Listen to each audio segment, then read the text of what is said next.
ಈ ಪುಣ್ಯಕ್ಷೇತ್ರ ಬೆಳಗಿ ರಂಗಪ್ಪನ ವನ್ಯಜೀವಿ ವಲಯ. ಅರಣ್ಯ ಅಧಿಕಾರಿಗಳ ಅನುಮತಿ ಇಲ್ಲದೆ ಪ್ರವೇಶಿಸುವಂತಿಲ್ಲ. ಬನ್ನಿ ಬಂಧುಗಳೇ, ನೋಡ್ಕೊಬರೋಣ.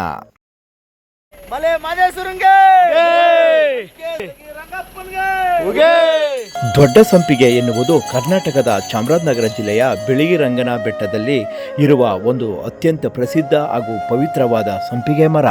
ಸೋಲಿಗ ಬುಡಕಟ್ಟು ಜನಾಂಗದವರಿಗೆ ಈ ಮರ ಅತ್ಯಂತ ಪವಿತ್ರವಾದದ್ದು. ದೊಡ್ಡ ಸಂಪಿಗೆ ಮರವನ್ನು ದೈವ ಸ್ವರೂಪವನ್ನಾಗಿ ಬುಡಕಟ್ಟು ಜನಾಂಗದವರು ಪೂಜಿಸುತ್ತಾರೆ. ಬಿಯರ್ ಹಿಲ್ಸ್ ವನ್ಯಜೀವಿ ಅಭಯಾರಣ್ಯದ ದಟ್ಟವಾದ ಕಾಡಿನ ಮಧ್ಯೆ ಈ ಸಂಪಿಗೆ ಮರ ಇದೆ. ಪ್ರಕೃತಿ ಪ್ರೇಮಿಗಳಿಗೆ ಇದು ನೆಚ್ಚಿನ ತಾಣವಾಗಿದೆ.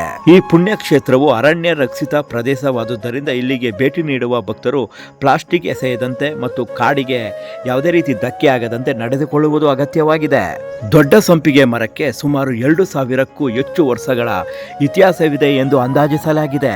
ಸ್ಥಳೀಯ ನಂಬಿಕೆಗಳ ಪ್ರಕಾರ ಈ ಮರದಲ್ಲಿ ಬ್ರಹ್ಮ, ವಿಷ್ಣು ಮತ್ತು ಮಹೇಶ್ವರರು ನೆಲೆಸಿದ್ದಾರೆ ಎನ್ನಲಾಗಿದೆ. ಮರದ ಬುಡದಲ್ಲಿ ಹಲವಾರು ಶಿವಲಿಂಗಗಳನ್ನು ನಾವು ಕಾಣಬಹುದು. ಸೋಲಿಗ ಬುಡಕಟ್ಟು ಜನಾಂಗದವರು ಈ ಮರವನ್ನು ಕೇವಲ ಪ್ರಕೃತಿಯ ಆರಾಧನೆಯಾಗಿ ನೋಡುವುದಿಲ್ಲ, ಬದಲಿಗೆ ತಮ್ಮನ್ನು ಕಾಯುವ ತಾಯಿ ದೊಡ್ಡವ ಎಂದು ಕರೆಯುತ್ತಾರೆ. ಪ್ರತಿ ವರ್ಷ ಏಪ್ರಿಲ್ ಅಥವಾ ಮೇ ತಿಂಗಳಲ್ಲಿ ಇಲ್ಲಿ ಸೋಲಿಗರು ದೊಡ್ಡ ಹಬ್ಬವನ್ನು ಆಚರಿಸುತ್ತಾರೆ.